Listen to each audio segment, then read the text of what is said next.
Though it holds its roots in the 1890s, modernism as a distinct literary movement began in the early 1900s. The avant-garde's willingness to experiment and reject traditional literary forms created a revolutionary body of literature that celebrated human subjectivity and the mind's complexity. Its principal group sought to construct a society that centered around the arts, and though later movements would lose their faith in art's restorative powers, the movement's effects are still evident today.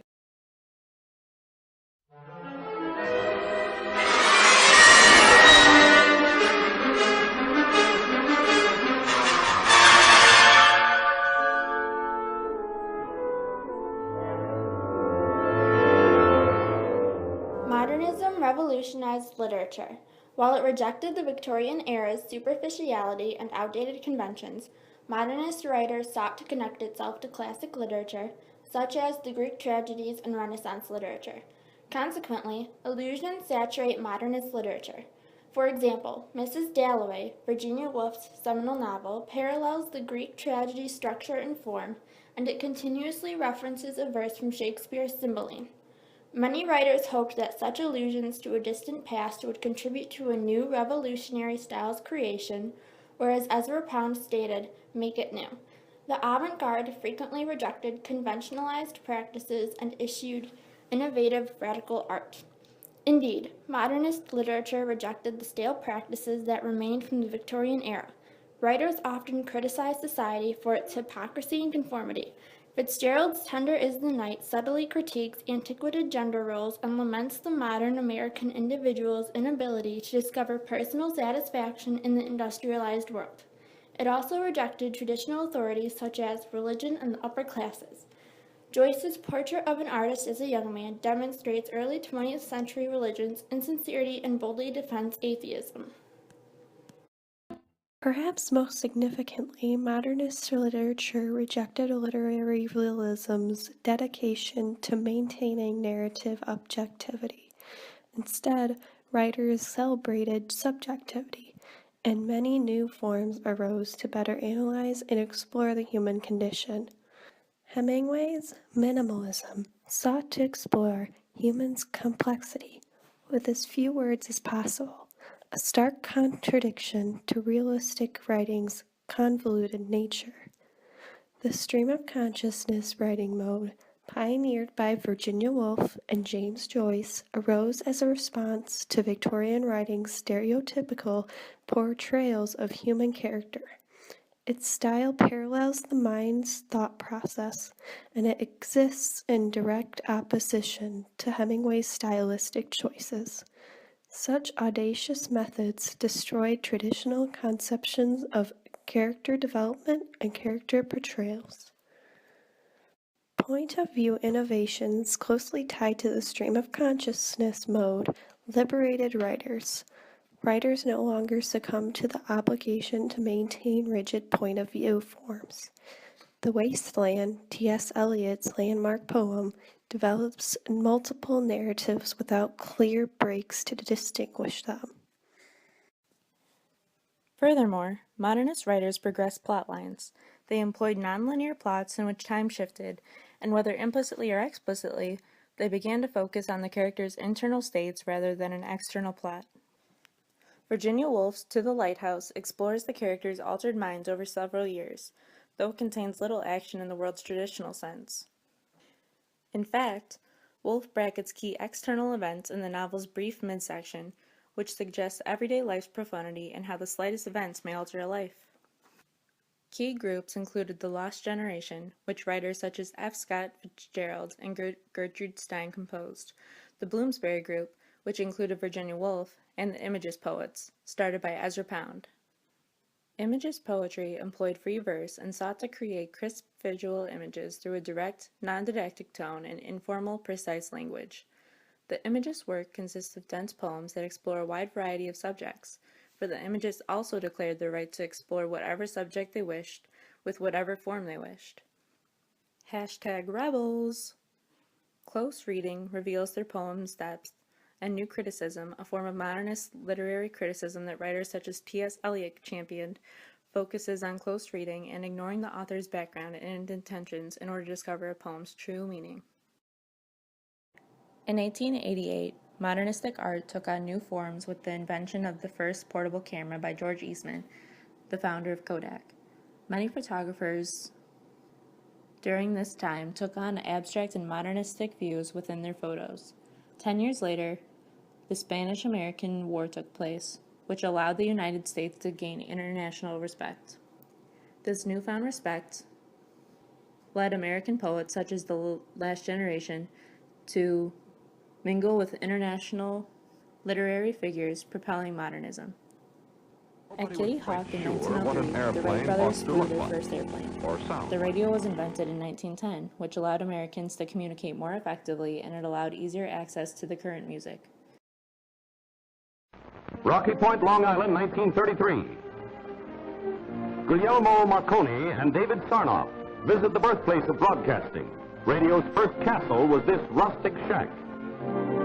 In 1921, radio fans were all earphones listening to a pioneer station, WHN. In 1915, Albert Einstein developed the theory of relativity, which further propelled science. Many poets focused on more scientific knowledge during this time period because they rejected traditional religious beliefs. World War I began in 1914 and ended in 1918. The violence that occurred during this war constructed the foundation of modernism. Political policies that arose from war and were applicable to everyday life would exercise the mind and allow for thought to flow creatively, further contributing to the modernistic period. Several political leaders of this time were Winston Churchill, Sir Charles Townshend, Woodrow Wilson, and Vladimir Putin.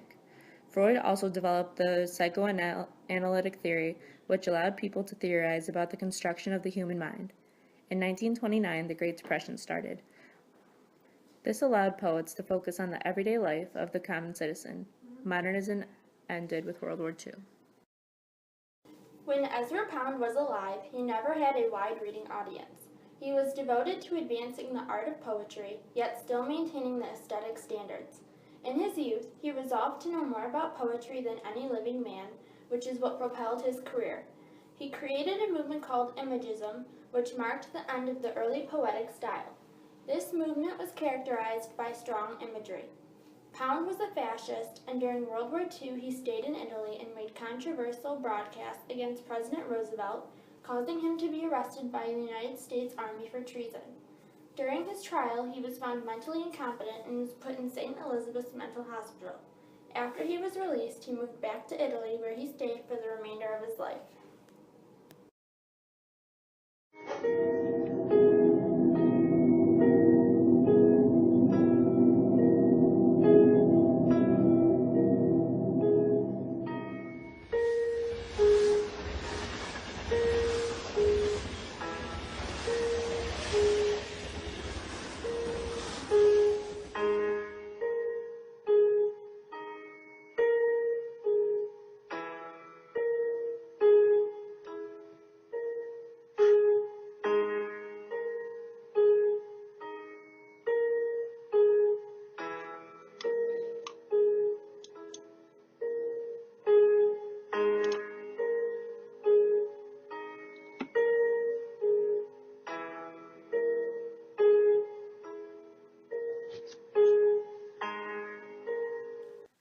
William Carlos Williams was born in the year 1883. When he was in high school, he began writing poetry and decided that despite his aspirations to become a doctor, he would also continue writing. He obtained his MD from the University of Pennsylvania, which is also where he met and befriended Ezra Pound. Pound served as an inspiration to Williams during the beginning of his literary career. In 1913, Pound arranged for Williams's collection, The Tempers, to be published. Williams became a strong advocate and a principal poet of the Imagist movement created by Pound. However, as time went on, Williams increasingly started to disagree with the values and literary techniques that Pound and Eliot used.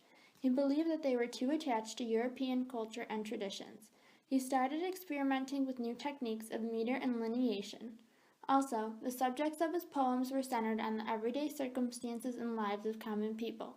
He received a lot of attention in the 1950s and 1960s from younger poets, and he often mentored them. Williams died in 1963 due to a heart attack. At 10 a.m., the young housewife moves about in negligee behind the wooden walls of her husband's house. I pass solitary in my car. Then again she comes to the curb to call the iceman, fishman, and stands shy, uncorseted, tucking in stray ends of hair, and I compare her to a fallen leaf. The noiseless wheels of my car rush with a crackling sound over dry leaves as I bow and pass smiling.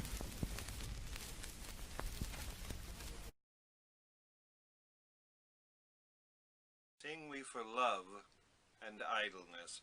Naught else is worth the having. Though I have been in many a land, there is naught else in living.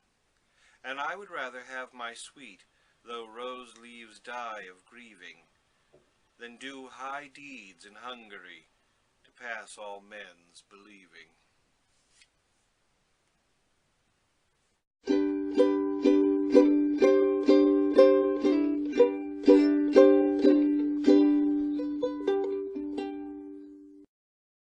This is Just to Say by William Carlos Williams.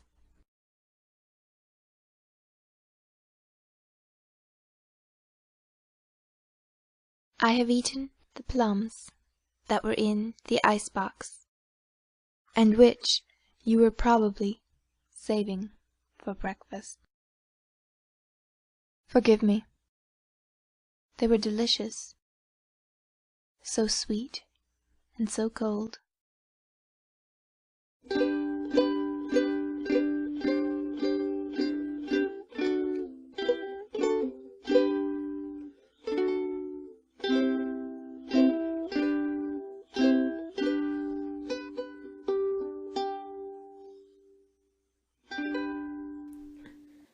By the road to the contagious hospital, under the surge of the blue-mottled clouds driven from the northeast, a cold wind.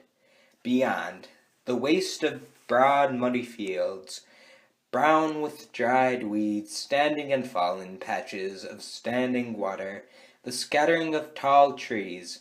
All along the road, the reddish-purplish, forked upstanding, twiggy stuff of bushes and small trees, with dead brown leaves under them, leafless vines. Lifeless in appearance, sluggish day's spring approaches. They enter the new world naked, cold, uncertain of all save that they enter. All about them, the cold, familiar wind. Now, the grass, tomorrow the stiff curl of wild carrot leaf. One by one, objects are defined, it quickens, clarity, outline of leaf, but now the stark dignity of entrance. Still, the profound change has come upon them. Rooted, they grip down and begin to awaken. By the Road to the Contagious Hospital, the poem that opens American poet William Carlos Williams' 1923 poetry volume, Spring and All, constructs an authentic, crisp tone that explores renewal significance to celebrate the modern world's creation. Its poetic qualities, such as its enjambed lines and precise imagery, connect it to the modernist poetic tradition, while its rejection of modernist poetry's predominant direction embodies modernism's rebellious, provocative nature. The speaker's requirement that alteration follow in the image's initial introduction, which is constant enjambment, enhances, suggests the modern world's fluidity and the modern individual's fragmented psyche. Yet the poem itself employs informal diction and intricate syntax to describe a locality's transformation from a cadaverous community to a revolutionary society that innovation and sincerity have produced. Williams' rejection of formal syntax and diction demonstrates his commitment to progressing poetry and to exalting the local's greatness. Unlike Eliot's complex diction and intricate development, Williams opts for a simple, understated style that praises the modern world's conception. The poem's confinement to a town roadside opposes Eliot and other modernist poets' preoccupations with metropolises and implies that the modern individual's unhappiness arises from their disconnection from the natural world.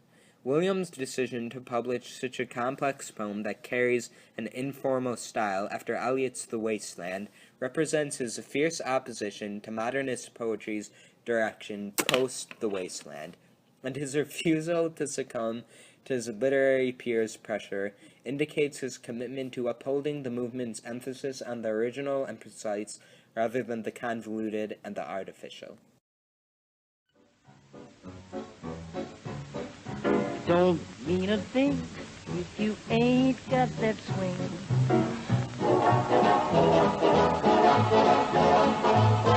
It don't mean a thing, all you gotta do is swing.